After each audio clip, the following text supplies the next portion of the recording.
I'm glad you're here.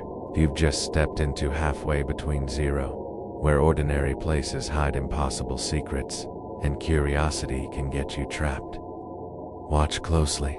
I promise you'll notice things no one else sees. Don't blink. Stick around. You might not want to look away. The Bone Lantern Man.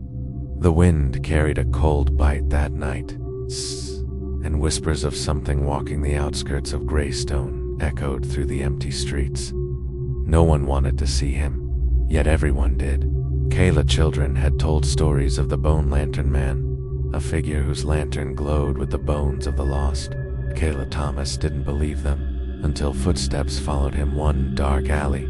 The first glimpse came from a corner, a flicker of bone-white light, swinging slowly, illuminating nothing but mist. He froze, heart hammering, as the lantern swayed toward him. Low hum seemed to rise from it, soft but insistent, vibrating through his chest. A tease, the sound carried the weight of every soul the lantern had claimed. Thomas tried to back away, but the light followed, defying walls, cutting through shadows like a predator that knew every secret path. The lantern swung wider, casting shapes onto walls that weren't there, twisted figures made of bone, frozen mid-step, eyes empty, yet accusing. He swallowed hard, hearing whispers, voices of those who had disappeared, faint cries, trapped in the light. His stomach churned, and he cursed under his breath. A crooked figure stepped from the fog, pale bones glinting through tattered clothes. He moved silently, lantern swinging, showing nothing but mist and shadows. The closer Thomas stepped back, the closer the lantern came, always between him and escape, illuminating paths he didn't recognize, alleys folding unnaturally. A cold hand seemed to brush his shoulder, though no one was there. The lantern's glow grew brighter, revealing footprints behind him that weren't his own. He stumbled, mud splashing, eyes fixed on the lantern. Each step he took echoed in the air, amplified by the invisible bones, the whispers mocking him softly. The Bone Lantern Man stopped. Thomas thought it was over. Then the hum deepened, vibrating in a way that made his teeth chatter, his vision tilt. From the lantern's light, shapes began to detach, ghostly echoes of travelers.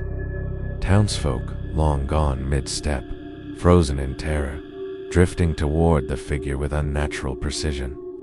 Thomas ran blindly, streets warped, alleys twisted, as if the town itself bent to the lantern's presence. Shadows reached for him, then receded, teasing, testing. A sudden shriek echoed behind him, the sound of a man who had vanished years ago. Thomas couldn't see him, but the lantern cast his shadow sideways, twisting. He tripped over a root that wasn't there, landing hard. The Bone Lantern Man paused, tilted the lantern, showing him fragments of lost souls stitched into the glow. The whispers grew louder, faster, forming words Thomas couldn't fully understand, but could feel. Regret, fear, apology, warning. He scrambled upright. His own reflection appeared in a puddle, but it wasn't right. Behind him, shadows moved without bodies, and the lantern glowed brighter. The figure stepped closer, bones rattling softly. Thomas could see skull fragments woven into the lantern's frame, tiny teeth grinning as if mocking him. He tried to speak, voice trembling. Who? What are you? The lantern's light swung sharply, and the answer was all around him, every lost step, every stolen soul. The Bone Lantern Man tilted his head, lantern casting twisted shapes onto walls, revealing every path Thomas had ever walked, every choice he had forgotten. A breeze carried the scent of earth and decay. Thomas gagged. He realized the lantern didn't just illuminate, it remembered. Every misstep, every secret, every sin. He ran again, heart hammering, feet slipping, the lantern following relentlessly. The whispers multiplied, overlapping, creating a chorus of people he once knew, long gone. He reached the river's edge. The lantern's reflection in the water shimmered, showing faces that should not exist. Some grinned, some pleaded. All were trapped. The bone lantern man raised the lantern. Thomas froze, hypnotized by the glow, seeing his own last steps illuminated among the stolen souls. A hand of mist reached out, brushing his cheek, almost tender, almost gentle. But terror rooted him.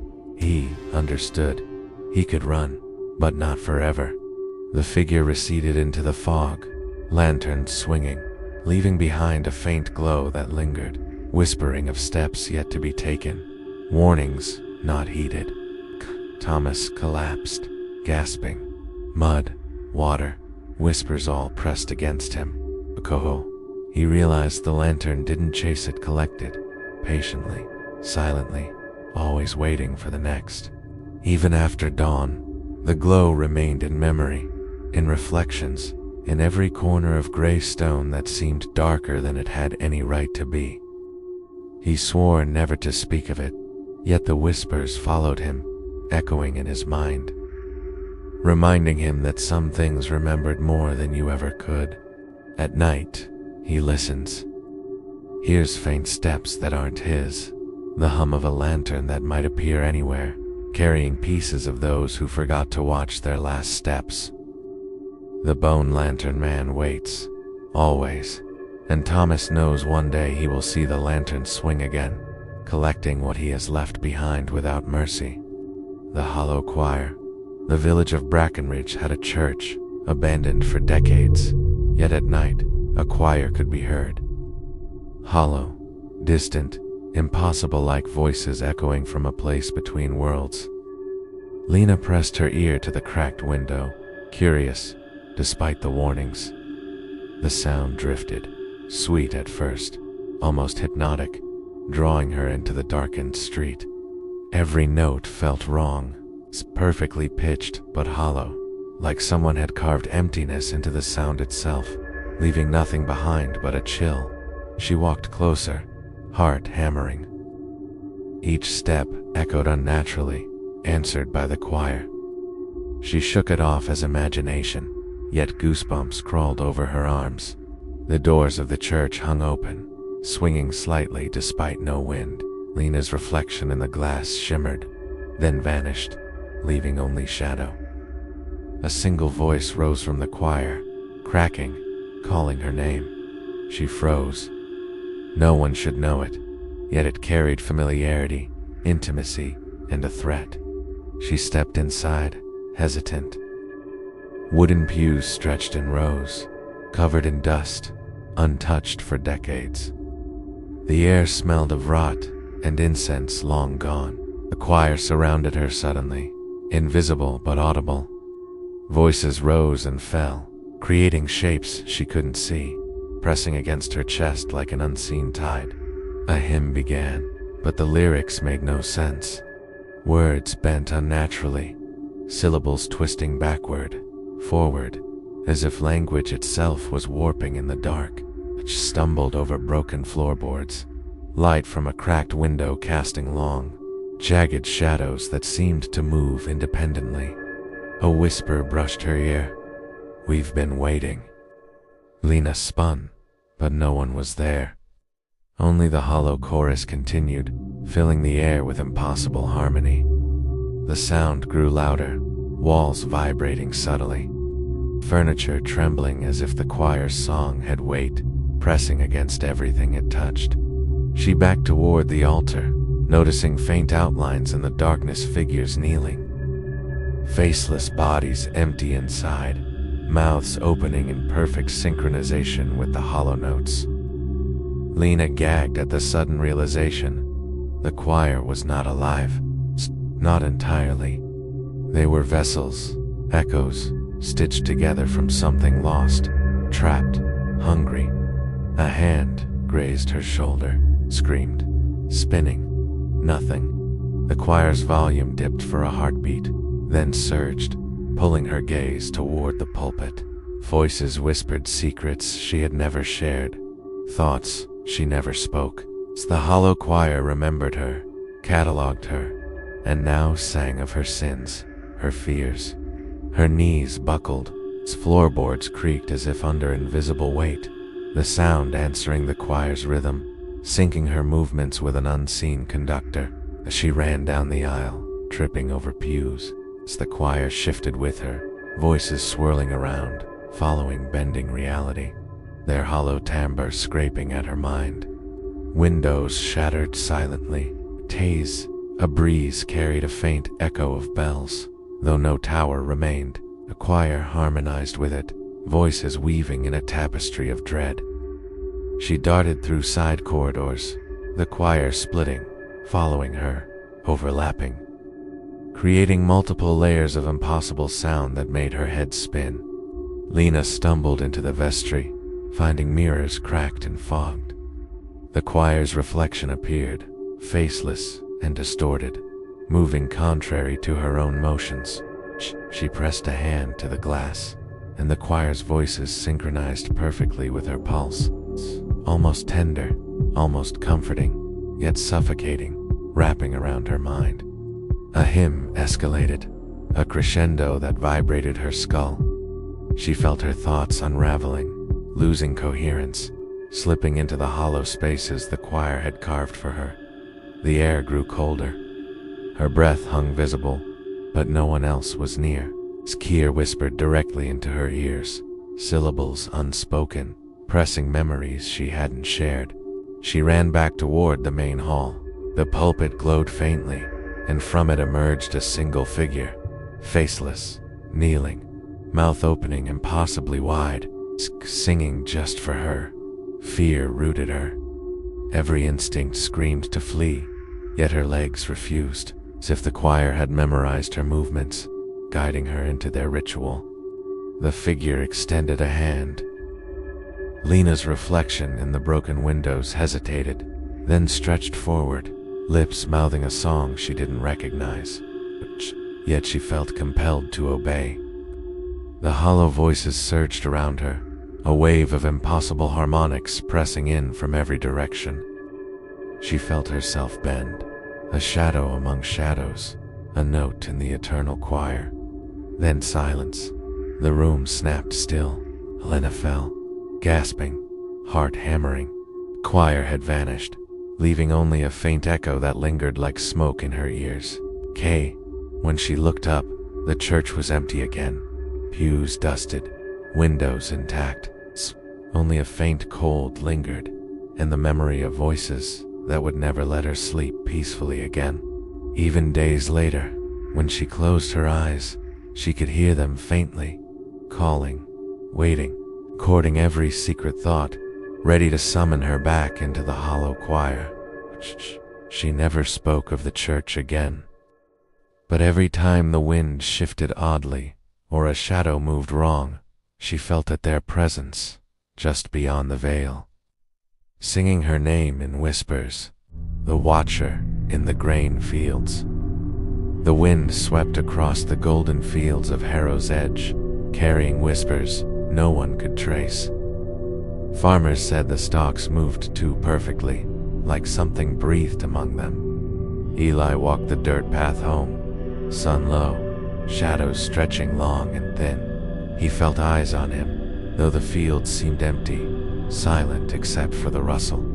At the edge of the wheat, a shape rose, impossibly still.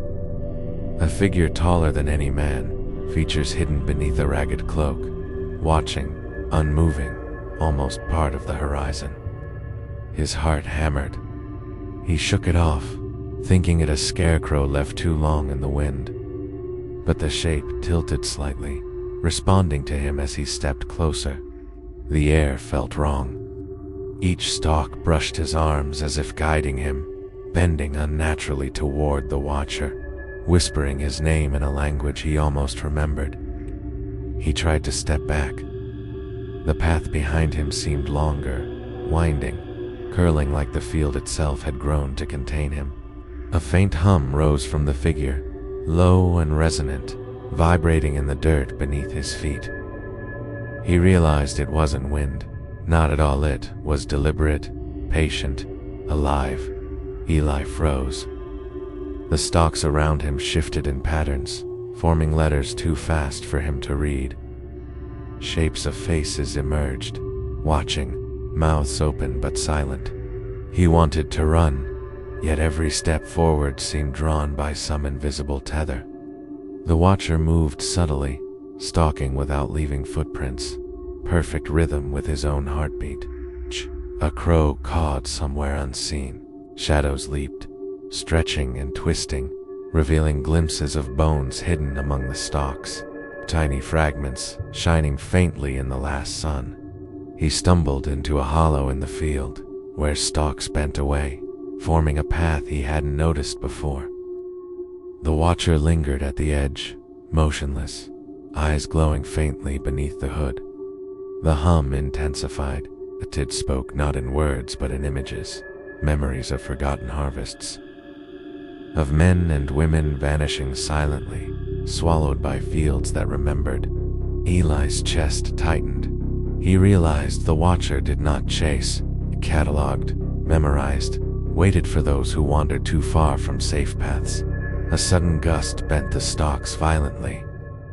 The watcher stepped forward, and the ground beneath Eli seemed to ripple, shifting subtly, trying to trap him in the field's rhythm. The sun dipped lower, and shadows lengthened unnaturally. Faces of previous wanderers appeared briefly, silent screams etched on twisted forms, swallowed by the gold around them. He tried to scream, but no sound came. The field absorbed it, amplifying the watcher's hum, pressing it into his skull, a reminder of its patience and inevitability. Eli's legs gave out. He fell, rolling dirt in his mouth, only to see the watcher crouch impossibly close, still outside normal perception, just at the edge of reason. A whisper floated, unintelligible, yet intimate. "Stay on the path," it said, or perhaps thought. Eli couldn't tell. His mind trembled under the field's subtle insistence. He crawled forward, hoping for the dirt road, each movement tracked by invisible eyes. The watcher always just behind, always observing, never breaking rhythm. The stalks behind him bent in waves, as if applauding or mocking. He couldn't tell which. His shadow elongated unnaturally, stretching toward the watcher like an offering. A sudden movement. A deer dashed across the field sideways, legs bending impossibly. The watcher did not follow, only observed, hum deepening in approval or hunger he couldn't tell. Eli reached the field's edge, but the path behind him twisted strangely, as if the wheat itself remembered his route and reshaped it, stretching the distance to the watcher. He gasped, knees shaking, glancing back. The figure faded slightly in the failing light, but never vanished. Always just enough to haunt him, a reminder of unseen scrutiny.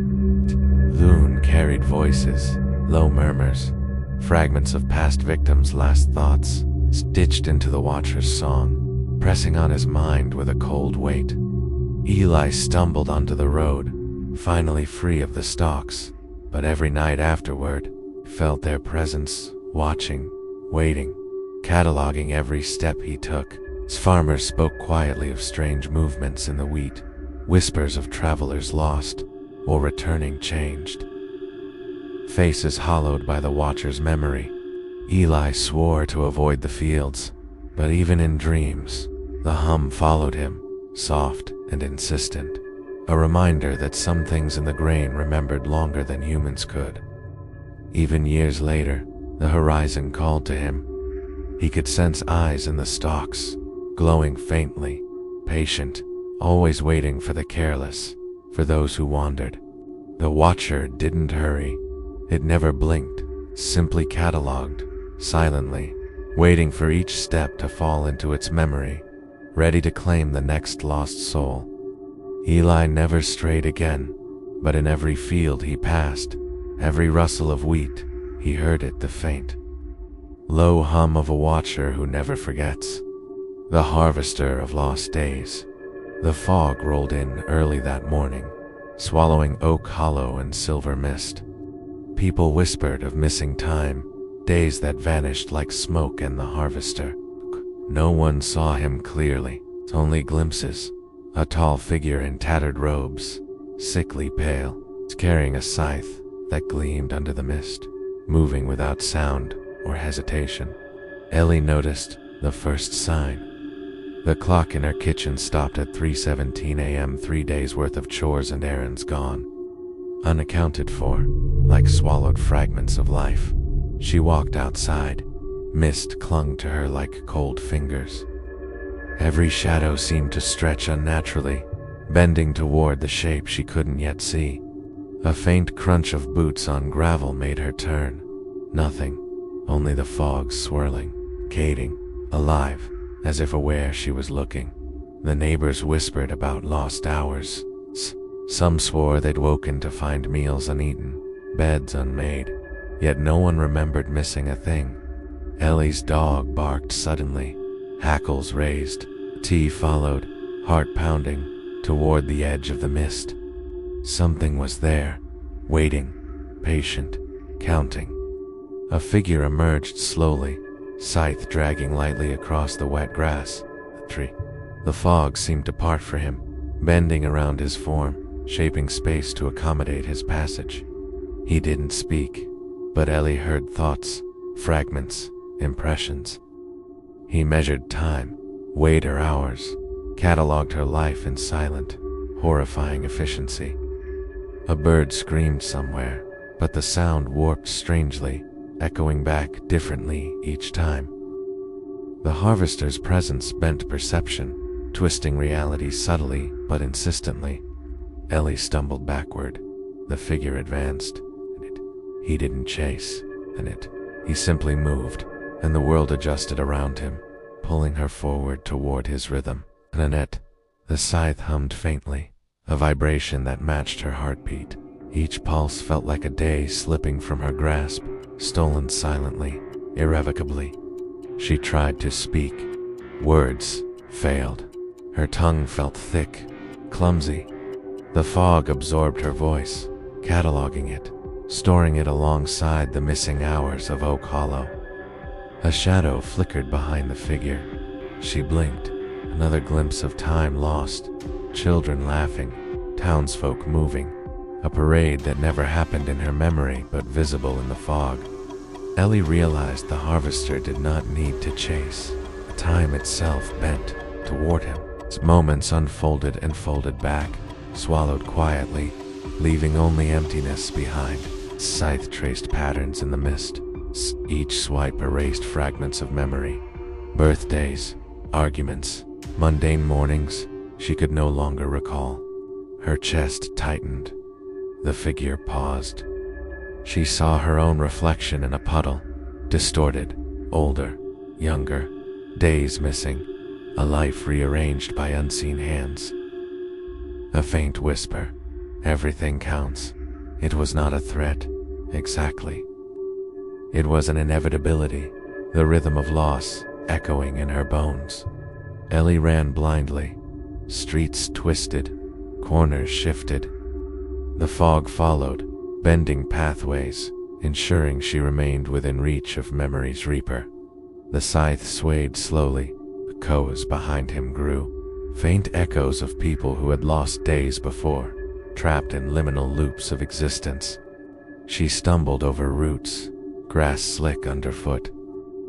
Each fall reminded her of hours gone, seconds she could never reclaim, memories that felt alien. The figure tilted his head, scythe tapping faintly against the ground. Each tap resonated with moments stolen elsewhere, rippling outward invisibly. Ellie's phone glowed faintly. Notifications she didn't recognize, texts she hadn't sent, calls never made they belonged to her, yet didn't, cataloged by something else. A breeze brushed her cheek.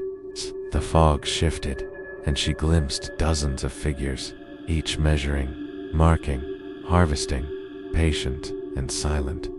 The harvester advanced slightly, scythe tracing the rhythm of life itself, shaping the day, weighing hours, collecting what humans wasted unknowingly. Ellie fell to her knees, gasping. The fog thickened, pressing against her ears with whispers of hours she had squandered, reminding her they were no longer hers.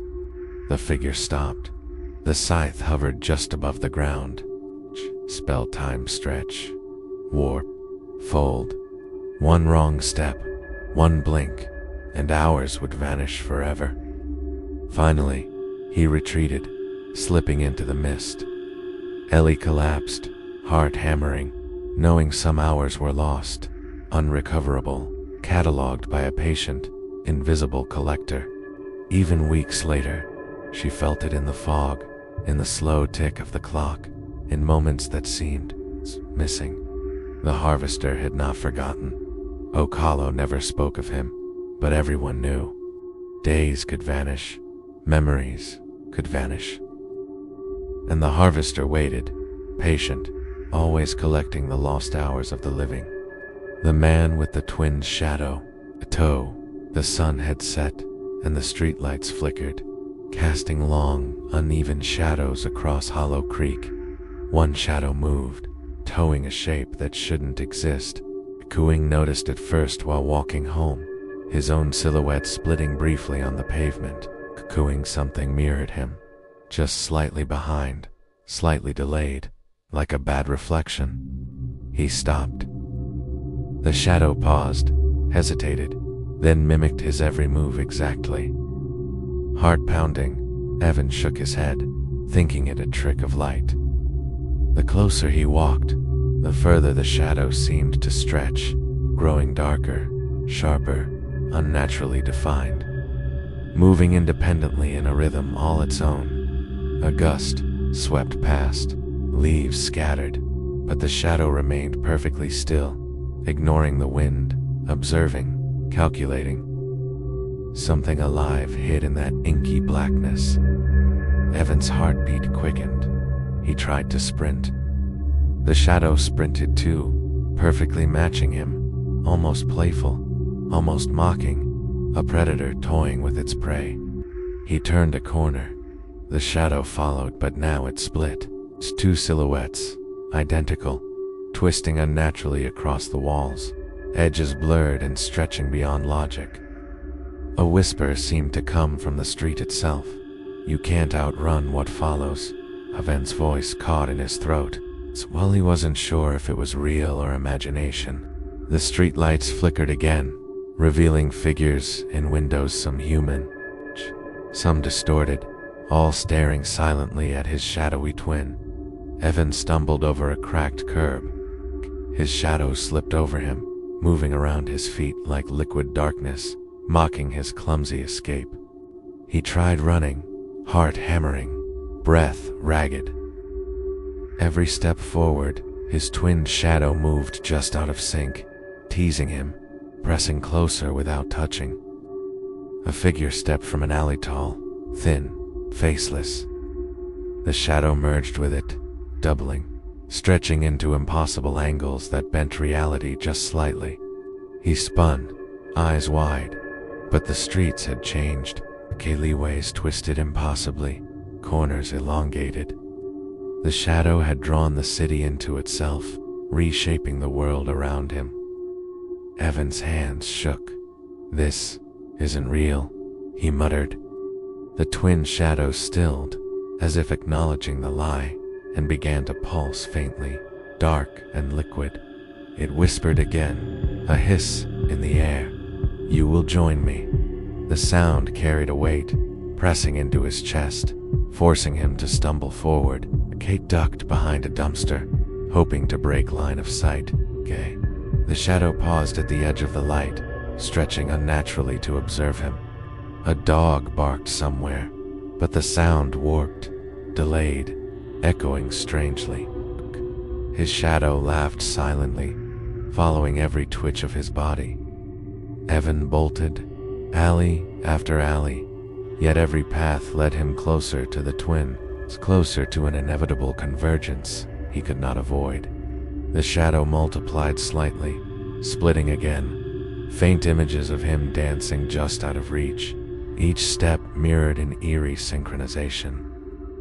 He tripped over a metal grate as the twin loomed over him in the puddle's reflection, stretching taller than logic allowed, edges breaking into smoke and darkness.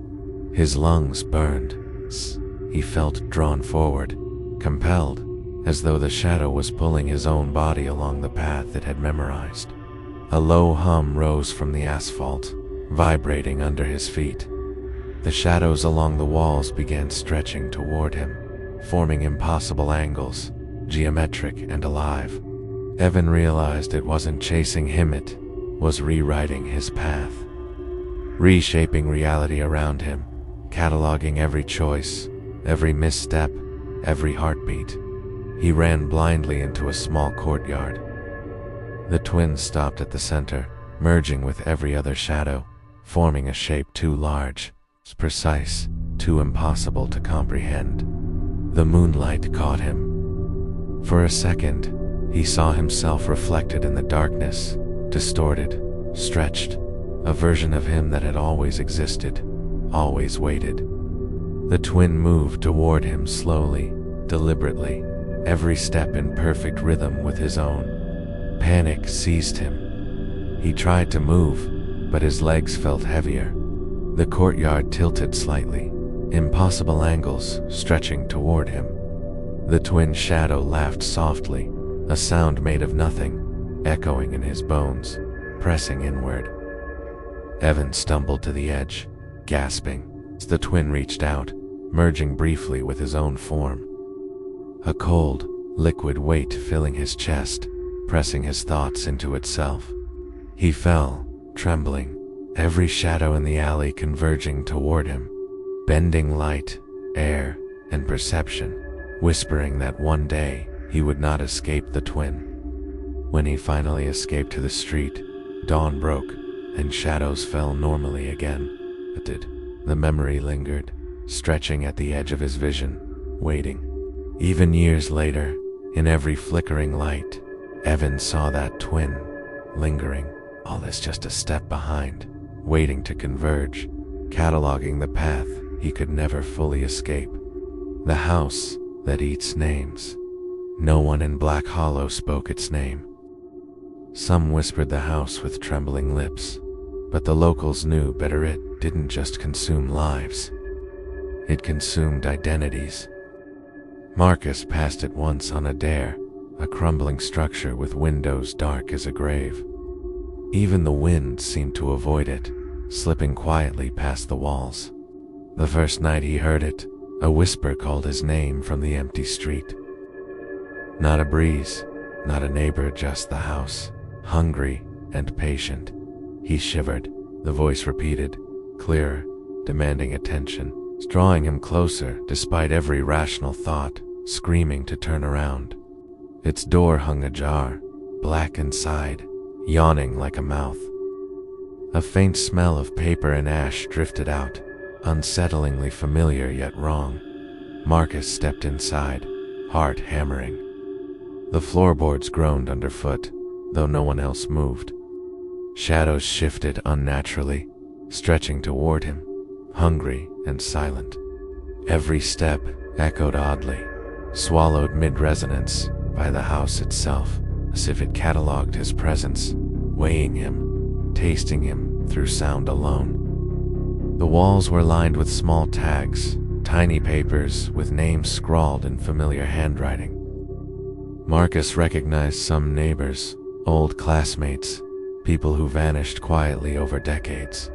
A whisper brushed his ear, where hungry was soft, deliberate, almost affectionate. Yet the tone carried a threat he could not ignore. Marcus tried to leave, but the hallway twisted impossibly, corridors folding in on themselves. Doors appearing where none had been before, leading only deeper inside. He noticed a ledger on a table, pages yellowed, edges burned. Names written in precise loops glimmered faintly, as if absorbing light from the room itself. One name jumped out, his own, written neatly, recently, a tint. The letters seemed to twitch, alive with intent, urging him to touch them.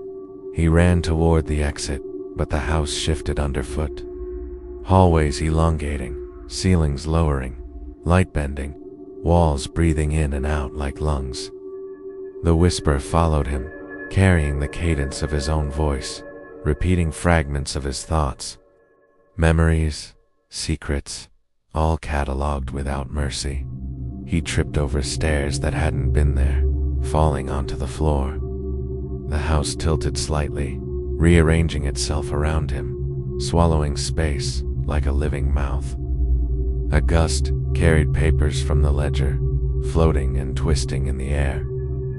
Names disappearing into shadows before he could read them, devoured in mid-flight. He stumbled into a room lined with mirrors, a trilli, his reflection multiplied, each version whispering fragments of his fears. Some speaking his name aloud, others bending his features unnaturally. The house hummed softly, a rhythm that matched his heartbeat, then pulled ahead slightly, always just out of reach, making him chase a path that didn't exist. A single name floated in the air before him, glowing faintly. As he reached, it dissolved, leaving a faint, ash-like residue on his fingertips. The walls seemed to pulse with anticipation. Marcus realized the house did not just take names, cataloged them, consumed them, stored them for an eternity of hunger. He tried to scream, but no sound emerged. The air itself pressed against his throat, carrying whispers of the past victims, echoing their fear and submission. The staircase twisted upward. Each step threatened to vanish behind him. He realized fleeing was meaningless. The house had memorized every movement, every heartbeat. A shadow detached itself from a corner, slithering along the walls like liquid darkness, whispering his name in a chorus of tones he could not parse. He fell back against the floor, eyes wide.